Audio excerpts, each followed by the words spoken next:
Good morning, everyone. My name is Maya Luria with TMC for Seniors, and we're continuing on with our Fall Prevention Month. And today we're going to be talking about medications and fall safety. I have Samantha Lowe with me here, and Sam is with our TMC Pharmacy, and she works with all of our pharmacy residents as well. And so today we've put together a great presentation for you all about medications and what you need to know in order to stay safe from falling. So welcome, Sam.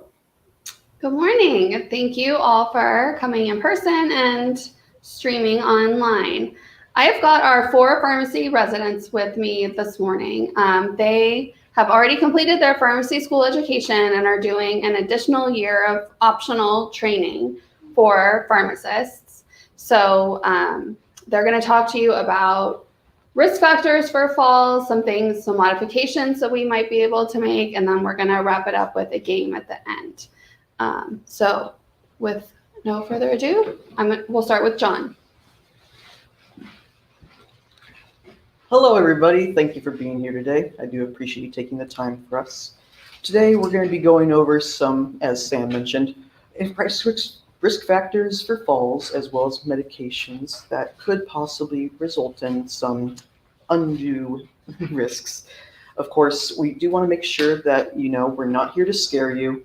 We're just here to help educate you and to provide some activities, and of course, to just make sure this is a kind of an interesting, fun talk. Now, as she introduced, I am John, and I'm going to be talking about the background and the introduction to the falls and those risk factors. Now, we're in autumn, but let's talk about what an actual fall is. In a strictly medical sense, it is a definition which is categorized based on the category, the harm of a fall. There are many factors that go into what a fall is. And so what I did was used an Agency for Healthcare Research and Quality definition. That's a government agency. And they defined it as a sudden, unintended descent to the ground or another object. So a fall. Now, there are 3 major types in a healthcare setting. One of those is going to be an anticipated fall, meaning that an adult who has some high risk factors, they were able to anticipate that they were at high risk, and then they proceeded to fall. An unanticipated fall, those are adults who are at low risk, and yet they still also happen to have the fall occur. The last one, which I think most of us are probably familiar with, is an environmental or accidental fall. And that can include slipping on water or having some uneven floors, for example. Of course, now that we know what a fall is, we also want to talk about how common they are. And I think you'll find that they're surprisingly common. The Centers for Disease Control and Prevention have noted that more than 25% of all adults aged 65 and older, at least, fall every year. This is also an issue because just having one fall also doubles your chances of having a second fall occur. Now, these are expensive as well. The National Institute of Health, they've estimated that about most every fall, to an average, they're going to cost somewhere around $10,000 in a health setting. That is an average, I promise. It's not something that you'd have to expect to pay out of pocket, but it is including personal expenses, and these can get quite expensive. The total amount, of course, is even worse, considering that across the entire country, we're talking about $50 billion in medical costs every year. With a B? With a B, the big B, in fact. Now, the falls are, as I mentioned, common. The reason that price is so high is because more than 800,000 hospitalizations happen per year, again, amongst adults aged 65 and older. And 20% of those falls, they result in some kind of serious injury. Again, I'm not trying to scare people. We're just here to tell you what are the facts of the truth. And it just so happens that falls are not to be taken lightly. I have a very sad story that I could share, but I will try to save you the details, because the most common of all the fall injuries those are going to be fractures associated with either the wrist, the legs, or sometimes you can even get some issues with the head and lacerations, for example. Those would be, in another sense, just known as some cuts and bruises. And it has happened that you could have internal bleeding as well, depending on how the fall went. The, in my opinion, biggest and worst injury or outcome, though, is that when somebody has a fall, they tend to be afraid of the thing that made them fall. And we've seen it many times where people who are afraid of those things that they used to do or used to enjoy, they start to have a lower quality of life. And so while sure, the falls are going to result in some physical harm and they can even be internal, the real issue is the emotional damage and the quality of life that we suffer from as a result of these falls. Now, even though we can talk about falls and we can talk about risks, the question many of you might be asking is, am I at risk? And when it comes to being at risk, I do want to remind you all that these are simply risk factors. It doesn't necessarily mean that you are going to fall or that you're predisposed to it. It just means that these are things that you might want to take into consideration. And the good news is that all of these are able to either be aided with by some sort of intervention, or they can be addressed mentally in a way that will help you reduce your likelihood of falling.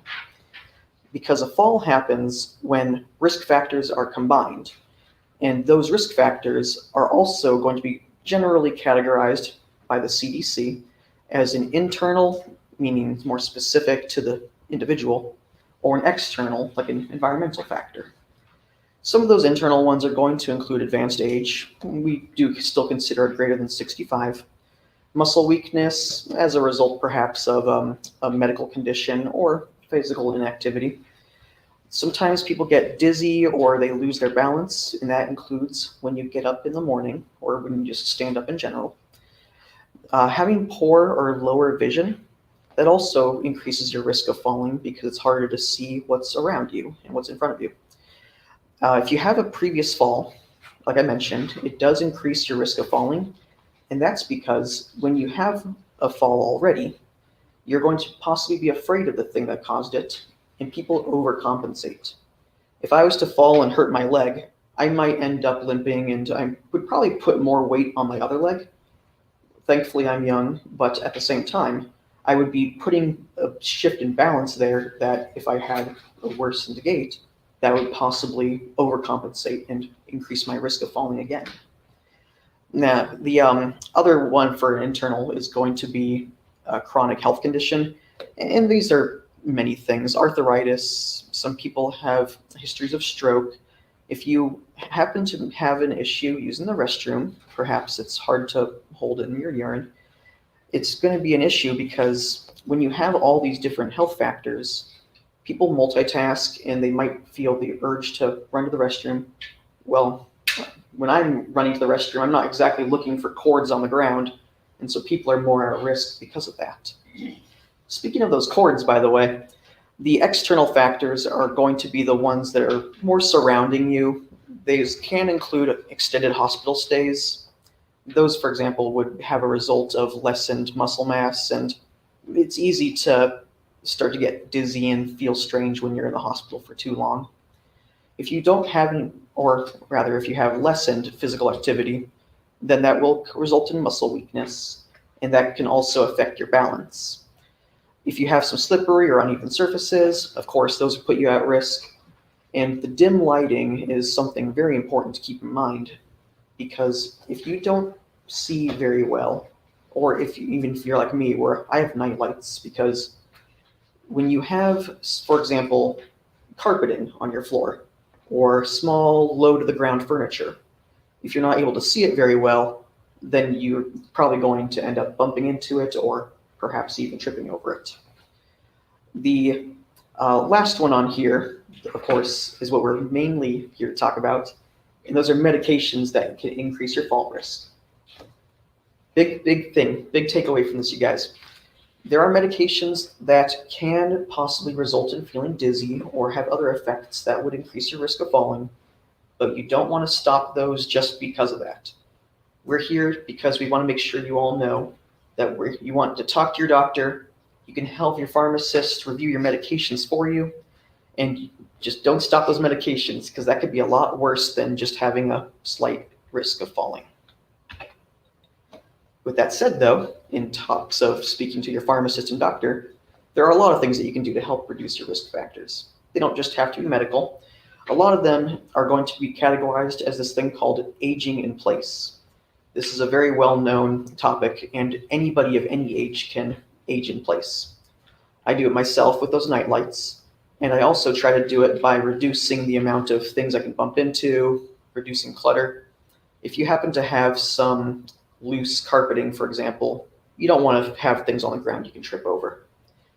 The big trick to that, though, is that you want to make sure you're just doing these in small, easily affordable, easily achievable goals.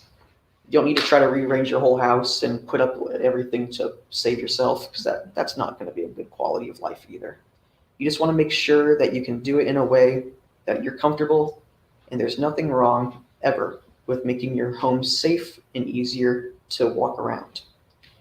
If you do exercise, for example, Tai Chi, I believe we'll have some at the fall fair this year. Those can help you with your balance and also with your muscle mass. If you were to remove those obstacles, like I mentioned, and I'm talking more like, let's say, very short furniture, perhaps 1 to 2 feet off the ground. If you reduce your clutter as well, then anything that would do to help reduce your chances of tripping or bumping into furniture, especially in the dark, those are going to improve your chances a lot. If you were to also add railing or perhaps some sort of handle to your shower, your stairs, or wherever you tend to step up and down or move around frequently, then those are all going to be helpful as well. That includes, of course, adding lighter bulbs. You want to make sure you avoid the glares because that can be kind of bright. But if I was to walk around in my dark apartment, I can tell you right now, even I would trip. At the same time, if I kept all my windows open and I had a completely flat surface, that's going to make the light shine up off the floor, and then I'm still going to be blinded by it anyway. So you want to just do something small, keep it affordable, keep it comfortable, being safe. And of course, it's never a problem to ask for help or to pay for help. I'm kind of cheap, and I'm also somebody who doesn't really like to bother people, but there's never anything wrong with asking for help. And I can tell you all right now that I can't imagine a single person I've met who, if I asked them to help me feel safer, they'd say no. Anytime you ask, it should be okay. Of course, I want to make sure you also remember the biggest thing: don't stop those meds, because when you ask and pay for help, we are here to help you. That's your doctor, your pharmacist, whoever you feel comfortable with. And of course, with that said, we have some criteria for how we help you as well. The next presenter I will be introducing is Katie. She is a wonderful friend of mine, and I certainly thank you all for having me.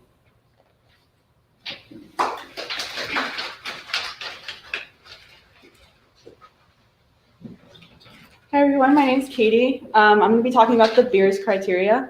So has anyone ever heard of the Beers criteria before? Thanks, John. It doesn't have to do with beer. It does not have to do with any alcohol. Sorry.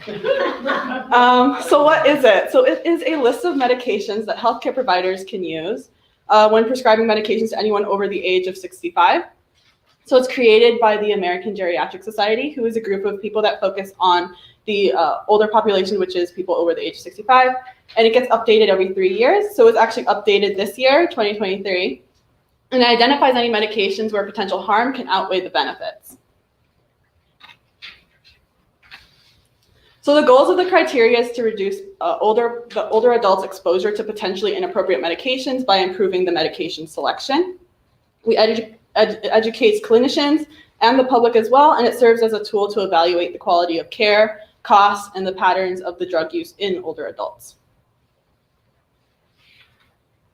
So who is making the criteria and how is this criteria chosen?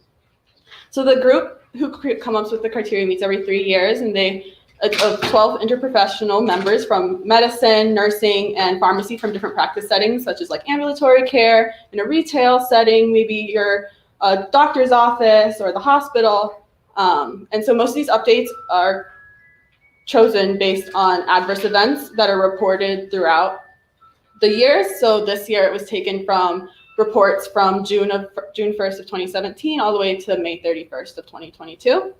And this year they had utilized over 33,000 references to create this year's criteria. So basically all the criteria is broken down into 5 different categories. So the first is the medications that are potentially inappropriate. Then there's the medications that are inappropriate based on your certain disease state or syndromes. For example, if patients have like renal, kidney issues, any liver dysfunction, or maybe they have COPD or asthma. Our other categories are medications that can be used with caution, any potentially inappropriate drug-drug interactions, and then medications that should be adjusted based on your kidney function. So why does your kidney function even matter, and why are we factoring this into the medications that we're prescribing to you or helping you decide on taking? So a lot of drugs are actually removed by your kidney, whether it's eliminated or it's metabolized by your kidney. So as you get older, it's natural that you're going to get a decrease in kidney function. And some people also have like chronic kidney disease or acute kidney injuries, which can also be even caused by some of the drugs as well. So your kidney function can be used to determine what drugs are prescribed, and it can also help you determine the dosing or how often you'd be taking medications, which is why it's really important to speak with your provider or just your pharmacist that can help you out with that. Yes. How is that kidney function determined? How is it tested? Yes, so there's actually a few labs that we take where we can determine how well your kidneys are functioning. It's one of the lab markers that we use. It's called your creatinine. And so we're able to use your weight, your height, your age, and the creatinine to determine how well your kidneys are functioning, as well as inside of a hospital, we're looking at how much urine you're excreting as well. Yeah. So the quality of evidence. So not all of the criteria equals the same. Not all of it means the same amount of support and that you follow at the same level. So all the recommendations are graded, and they're based on quality of evidence, whether the evidence was high or there was just low evidence. And it's also based on the strength of recommendation, is how often is this happening? Was it a strong recommendation or is it weak? And we can look into an example. So this is taken directly from the Beers criteria. So everyone knows, I'm sure, what a pain medication is. Does anyone know what the NSAIDs are? Like Advil, ibuprofen, aspirin. Those are just common medications that I'm sure a lot of people have taken just for like pain, inflammation. So this is actually on the Beers criteria. So the rationale is basically that it increases your risk of GI bleeding or peptic ulcers. And so I'm going to go through later and explain this more in depth. But basically using this in combination with other pain medications or your anticoagulants, such as your apixaban, Eliquis, or antiplatelets like your aspirin, can increase your risk of bleeding. And so the quality of evidence for pain medications increasing your risks is moderate with a strong recommendation. So basically breaking all of this down, you can take your pain medications such as aspirin or ibuprofen or Advil. And it's basically the recommendation is saying that in patients age 75 years or older, you have an increased risk of bleeding in your stomach or intestines, and then ulcers or sores in your stomach and intestines. So it's even higher risk on top of that if you take these medications with like your steroids like prednisone or clopidogrel or Plavix, or apixaban, Eliquis, or your warfarin. So basically taking them in combination can increase risk, but even just taking them alone in general for long term can be risky. So basically, our recommendations are to avoid using pain meds such as ibuprofen, aspirin for long periods of time. Typically, we recommend just when you're taking them over the counter, like you're self-prescribing them to yourself, maybe taking them about 5 days. If you have increased issues, maybe talking to your doctor and they can help you Some people also have to take these medications long term. So it's important to be able to monitor for any signs of bleeding or any sores, any stomach pain. Some people also take omeprazole or Prilosec or pantoprazole just to help protect that gut lining in your stomach and your intestines to help reduce the risk of bleeding. So basically, overall, the key points to take away is that the Beers criteria is just a recommendation. Your doctors, your pharmacists, physicians, they've all taken into criteria and weighed the risk versus the benefit of these recommendations. Is this medication going to help you more than the risk of the bleed, like for example, the bleeding of the pain medication? So it compiles a list of medications that potentially can cause more harm than benefit in people 65 years of age or older. And the medications organized into categories based on who the recommendation is targeted towards. So not everything on this medication list may apply to you. With that, I will hand it off to go over the actual drugs that can increase your risk of fall. I've got a question. This stuff that's been on the last things, that's not on our pages. Does anybody? This one? Yeah, we didn't get the last page. Yeah. Okay. I'll print fix that and have those for you. Thank you. Yeah, sorry about that. So my name is Rambo. I'm going over the medications like increase the risk of falls. So this slide shows the medications, like the effects that medications can have that will increase the risk of falls. Two of them are sedation and drowsiness. It's where your body decreases, your body's response or like reactions towards a fall will decrease because you're not able to like think as clearly, you're a little bit more confused. These medications can cause your reflexes to go down. So if you're falling, you might not be able to catch yourself from falling, like your legs. You might not be able to shuffle your legs to be able to like prevent yourself from falling, or you might not be able to like catch against, like brace yourself against like objects. So sedation and drowsiness will have a higher increase of falls and higher risk of injury with falls. Dizziness can also cause falls because it makes your balance a little bit unsteady. You might be more at risk of tripping over objects because you're not able to like coordinate your body.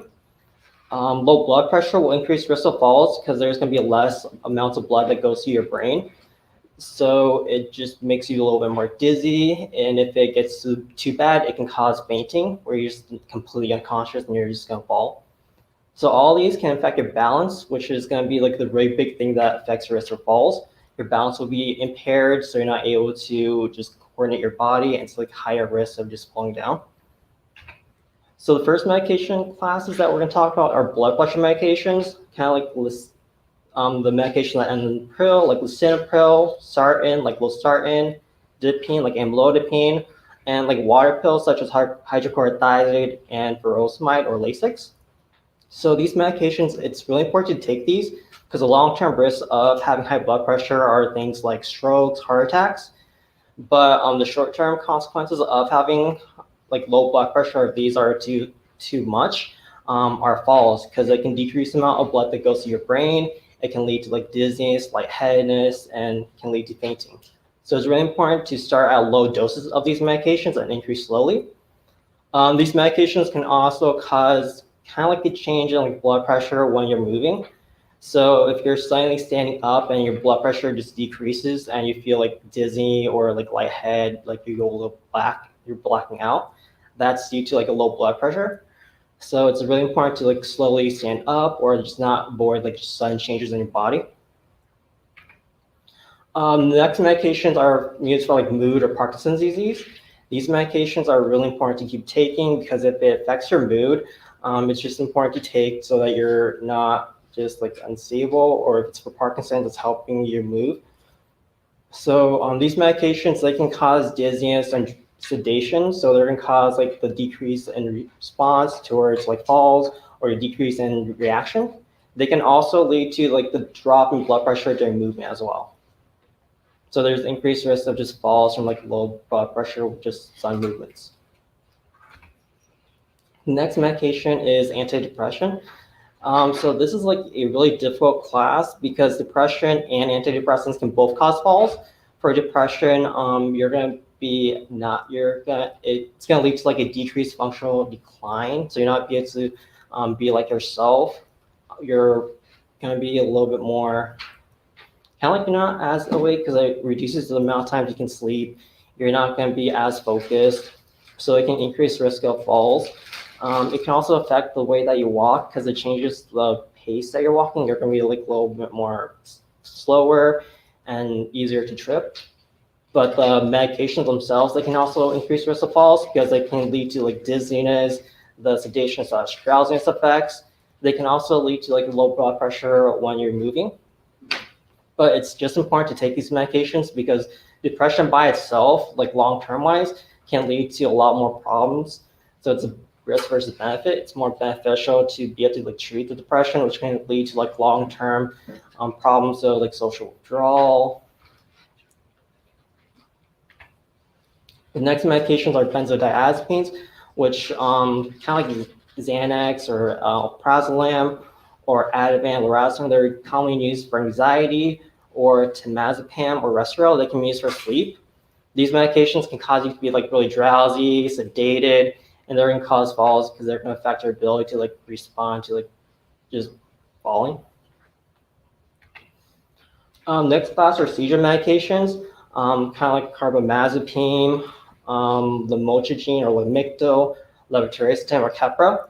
It's really important to keep taking these medications as scheduled because they help prevent you from having seizures. But these medications themselves can cause like the dizziness, the sedation. They can sometimes affect your vision as well. So it can blur your vision and then increase your risk of tripping over objects on the ground.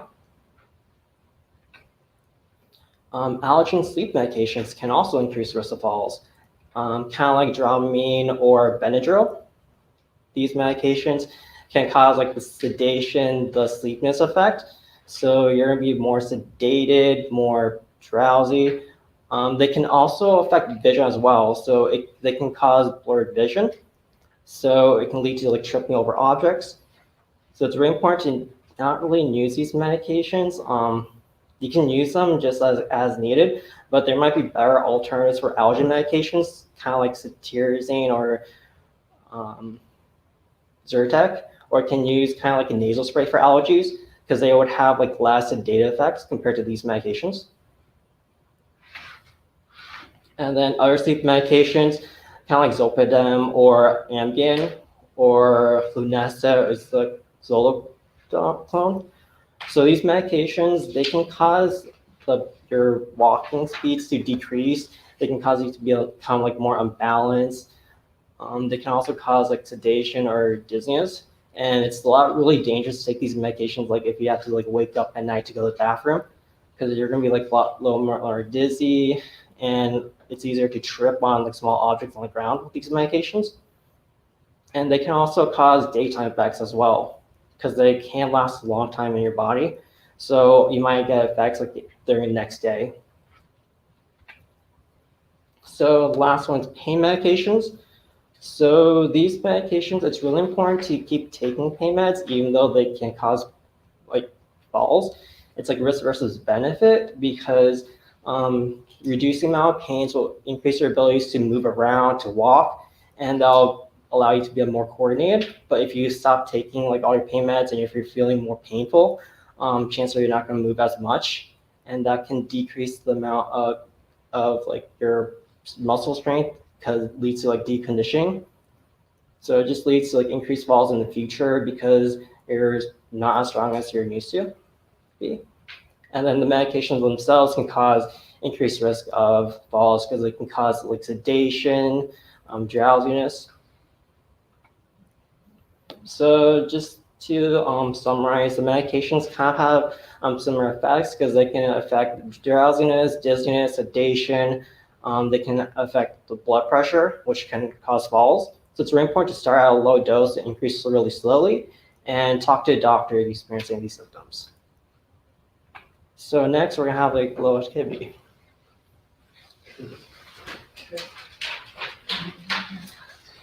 Hello everyone, my name is Adrian Chavez, and now we're going to be testing your knowledge with cases and bingo at the end. Right? Just as my partner John mentioned, falls are very common. There's one fall every second, meaning that by the end of our presentation, about 3,000 older adults will suffer a fall. So we're gonna go with the first case, okay? So we have Tom. Tom is an 80-year-old. He's going to pick up his medications at his local pharmacy. His medications are lorazepam, brand name Ativan, fluticasone, brand name Flonase, famotidine, brand name Pepcid, and diphenhydramine, brand name Benadryl. Which medications increase the risk of falling? Benadryl. Fluticasone. Benadryl? That's one. Fluticasone. No, not fluticasone. That one's a It's nasal. listed on the thing. Fluticasone? Yeah. Thank you. Let me go Oh, no, back. I'm sorry, I'm mixing it up. No. My bad. Benadryl. Benadryl. And there's one more. She also said Benadryl. There's one more. Lorazepam? Correct. Yes. So you're getting two candy. Yeah.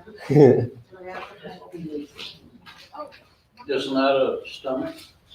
No, what is it? What is it? Famotidine? Yeah. Yeah, No, that lorazepam.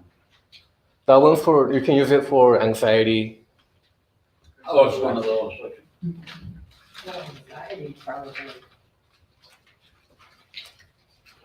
All right, very good. So yeah, we have lorazepam with brand name Ativan and diphenhydramine with brand name Benadryl. They both can cause drowsiness. But it may not, it does not happen on everyone, okay? So like that with diphenhydramine, I can't take that one because it'll make me drowsy. Okay, so here we have an example of hazards that you might find at home. So you may have clutter such as books, pillows, rugs, and cables. And in many cases, we have pets such as dogs and cats. So we gotta be very careful with our dogs and cats and remove all the clutter that we can to prevent any falls. Okay, so now who can I identify one hazard? That's four. There's a lot of them there. Start with the cords. There's no railing on the stairs. Boxes on the stairs, the rug right at the foot of the stairs, the rug that's turned up, Clothing on a heater. cords, the cat playing. Oh, that's a good one, the cat playing with all the cords. Right? Yeah. Oh, that's a definite fire hazard with the heater and the thing on top. Yeah. And the Fire fire, no hazard. fire, yeah. Smoking. No. Yeah, very good. Also, like as you guys may see, You know, the eyeglasses, they're not within reach. cigarette not on the ashtray. That person's in a world of hurt. She's already got glasses on. Yeah, and also like the medications, they may be out of reach. So also try to keep everything within reach. Looks like she hasn't been taking them. There's cobwebs. But yeah, Medicine cabinet. so yeah, you have the rug, the folded rug, all the The rug cables. Tabs. Yeah, that one's also very dangerous, the one by the stairs. And wrong shoes. Slipper. Oh, Very good. Seconds. So yeah, everyone's getting candy.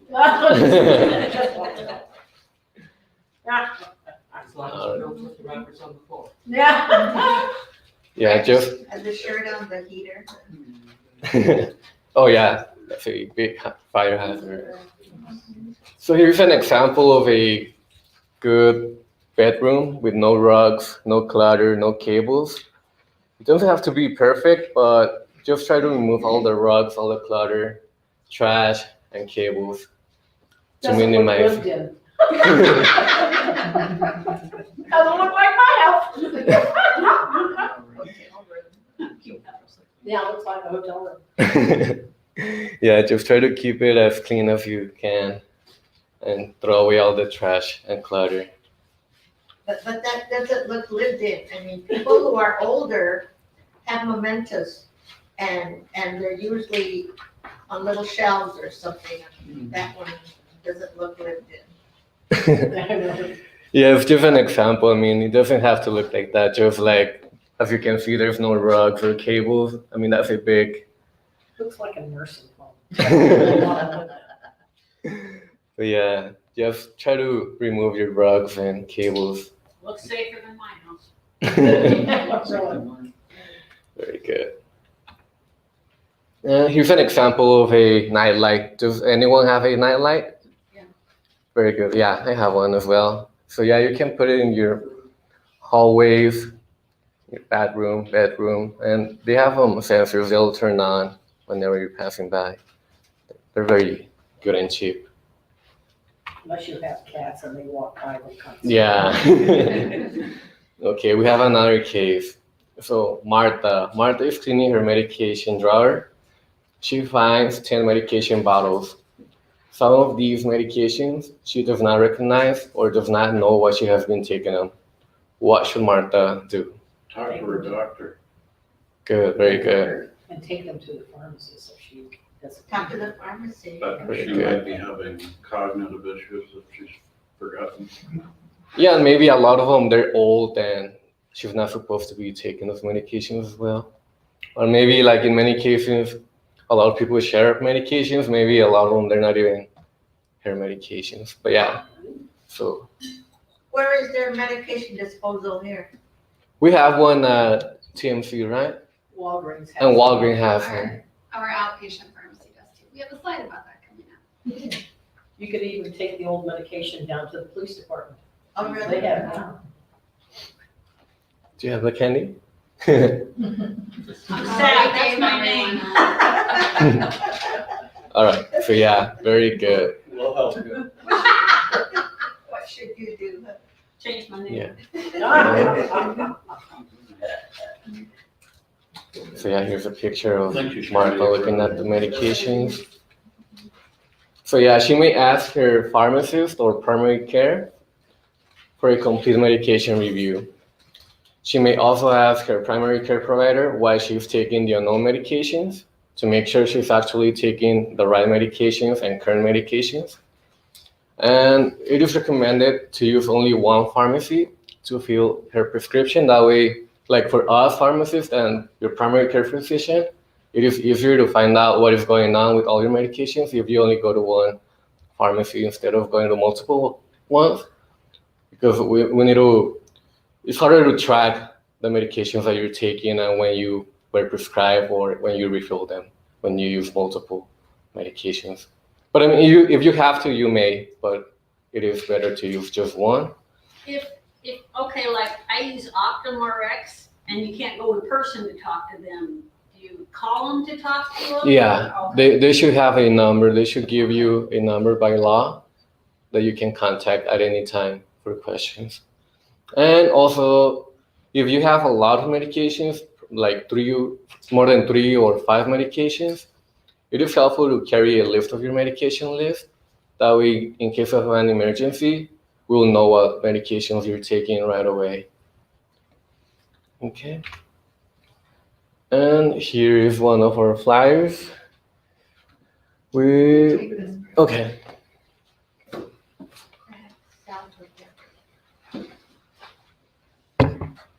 Hi. So that was a lot of information, huh? Yes. Yeah. A lot. So I'm going to go through a couple things while you all can think of questions. Are you aware that TMC has an outpatient pharmacy It's in the hospital? So we do, and now we fill prescriptions for everyone. Right now it's located in the hospital, so it's not as easy to get to. It's easy for our patients in the hospital in the emergency room, but we're moving across the street to the other side of Grant, to the old Wells Fargo building. So it'll have a drive-through. We're gonna have a lot of really cool services there. So my hope is if you've taken anything from this talk is that you just need to be aware that there are medications that can increase your risk of falling, but talk to your healthcare team about it if you have any concerns. It's certainly not black and white by any stretch of the means. We may be able to look at your meds and suggest an alternative, suggest a dose adjustment, but we don't want you to stop taking your medications. It is just as dangerous to have your blood pressure go high as it is to stop taking a medication for a perceived risk.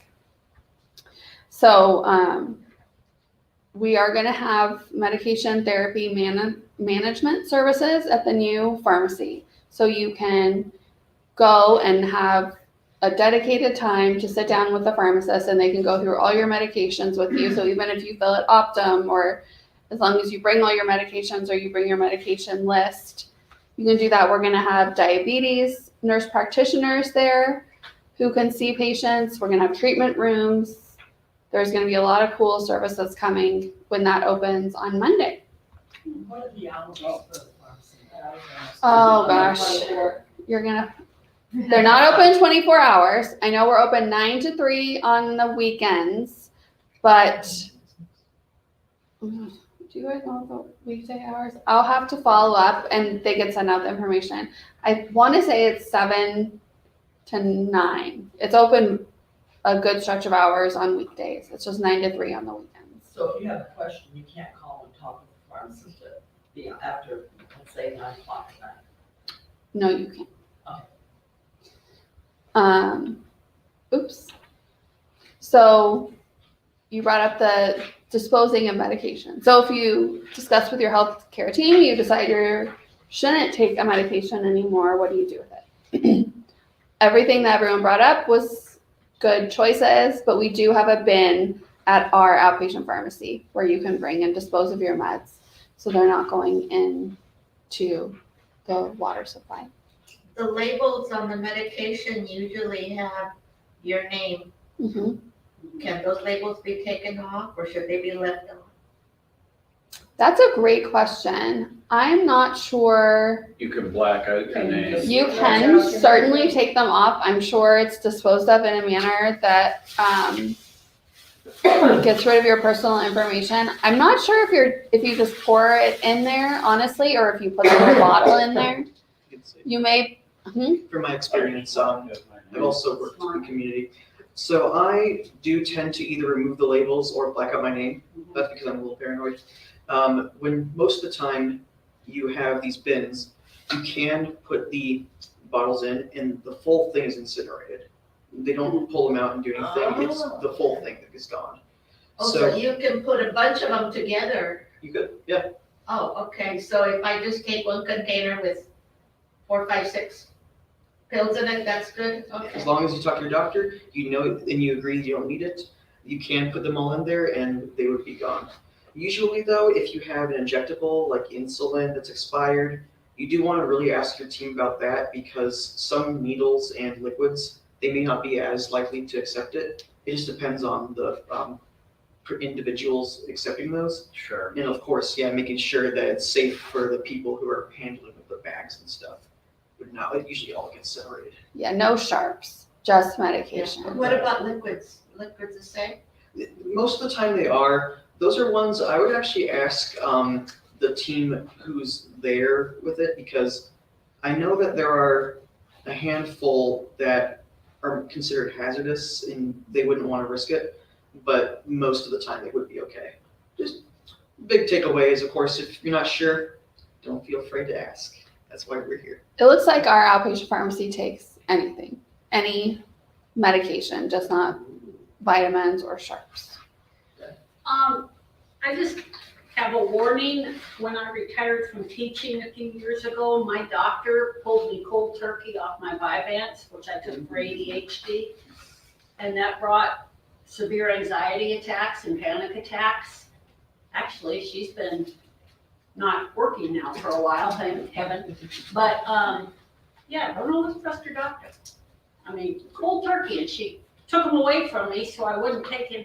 Yeah, but Another good trick is knowing how it makes you feel. If you both agree, that's the trick. You should both agree that something happens like that. But pulling somebody off cold turkey, that was just, It's a little. I still have the attacks all these years later. Still about once a month I get the attacks and have to take hydroxyzine hydrochloride for them. It's Weird. I'm not sure if you all could hear online, but there was just a comment about working with your whole healthcare team to decide whether or not to continue medications. I changed doctors immediately. So I think that is all we have to present. What questions do you all have for us? We're gonna do online questions first. Okay. So thank you so much, Sam. I do have a couple of questions that came in, and I did want to let everyone know also about the hours for the new pharmacy, moving in across the street. It's very exciting to have this new space. So I'm so happy for you guys, and I think it's going to allow you to get some more people to come in and see you. The hours for the outpatient pharmacy are going to be Monday through Friday from 8 a.m. to 9 p.m. and Saturday and Sunday from 9 a.m. to 3 p.m. I know that at some point you will be, I believe you might even be opening that drive-through. I don't know if that's going to be immediate, but I believe it's coming, and they're working on so many great things over there. So thank you for sharing about that. I was also thrilled to hear about the new medication drop-off. I used to work with the Disposamed, and for many years we've had Disposamed events, and I'm so glad that people will be able to come right to the pharmacy to drop off their meds, no sharps. They tend to not usually take liquids. I don't know if that's changed though. It may have. So maybe can you share if what somebody would do if they needed to dispose of a med that is not accepted, how they should do that? I've heard kitty litter or coffee grounds. Usually, you put them in those. You can do that. I think there is a risk if it's like a hormone, which some of the liquid medications tend to be, that it would still get into the water supply. I think that Disposamed, Maya typically takes everything, right? So that would be my advice, is to look for one of those community events. But absolutely, it won't hurt to bring the medication and just verify with the pharmacist at outpatient that it could be disposed of. Right, and I know they have to walk it into the building. We can't take it through the drive-through or, yes. So it's something that you're actually putting into that box. It would not be us, is my understanding. I had a question come in about what questions should you ask your provider or your pharmacist to help your risk of falls from medications? I would just say, are there any medications on my profile that increase my risk of falling? Okay. And that will prompt the discussion with your provider or your pharmacist. And again, can't stress enough, it's not black or white. We could look at potential alternatives, potential dose adjustments, but I think the dialogue is the most important thing. Great. And then what about opiates? Are there opiates that would also increase your risk for falls? Yes. But I forget who it was that brought it up, Rambo. Yes. Immobility affects your balance and increases your risk of falling too. So risk versus benefit with all of these things. And is there anything with, we're seeing a lot in the news about Ozempic these days.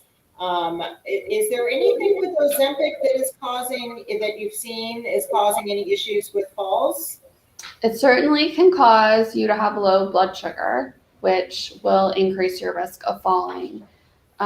It makes people feel pretty yucky, especially in the beginning when they start taking it, we're seeing. So Taking what? Ozempic or any of those diabetic medications, injectables,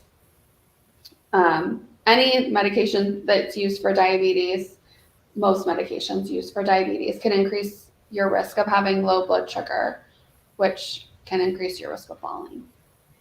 And I know you're going to be out for the No Falls Fair, which is next Friday.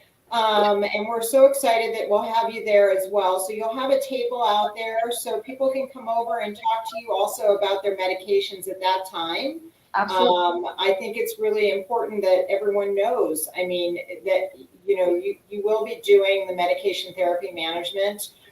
So it's a great time to just sort of reconcile your meds, to know, are you taking things at the right time? Are you increasing your risk by, however you're doing them? So I think we want to make sure of that. I just had one more question that came in, and it says, my doctor told me that I hope I say this right. Well, Butrin causes balance issues, and she reduced her dose in half.